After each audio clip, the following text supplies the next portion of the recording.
மனம் அமைதியாக இருக்க ஒரு சிறிய குறிப்பை சொல்லட்டுமா? மனம் எப்போதும் ஒரு குரங்கைப் போல கடந்த காலம், எதிர்காலம் என்ற கிளைகளில் தாவிக்கொண்டே இருக்கும். நிகழ்காலம் என்ற கிளையில் நிலையாக இருப்பது அதற்கு மிகவும் கடினம். மனம் எப்போதும் ஏதாவும் ஒரு சிந்தனையிலேயே இருக்கும். அது கடந்த காலம் பாஸ்ட் பரியோ அல்லது எதிர்காலம் ஃபியூச்சர் பரியோ சிந்தித்துக் கொண்டே இருக்கும். ஆனால் நிகழ்காலம் பிரசன்ட் பரி மட்டும் அரிதாகவே சிந்திக்கும்.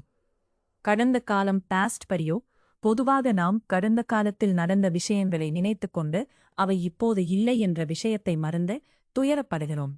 இது முடிந்து போன ஒரு அத்தியாயம். எவ்வளவு சிந்தித்தாலும் அதை மாற்ற முடியாது. அதாவது இல்லாத ஒன்றுக்காகவே நாம் துயரப்படுகிறோம். எதிர்காலம் ஃபியூச்சர், இது இன்னும் வராத காலம்.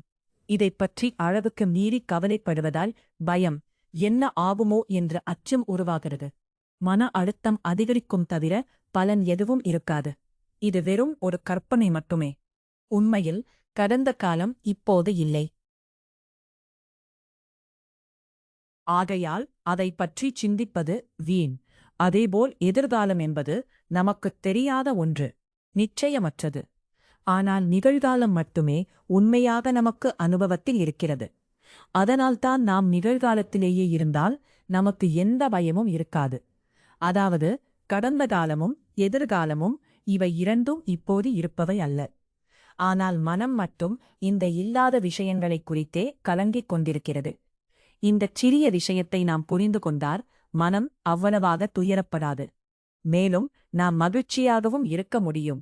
இந்த வீடியோ உங்களுக்கு பிடித்திருந்தால் லைக் செய்யுங்கள், உங்கள் நண்பர்களுடன் ஷேர் செய்யுங்கள்.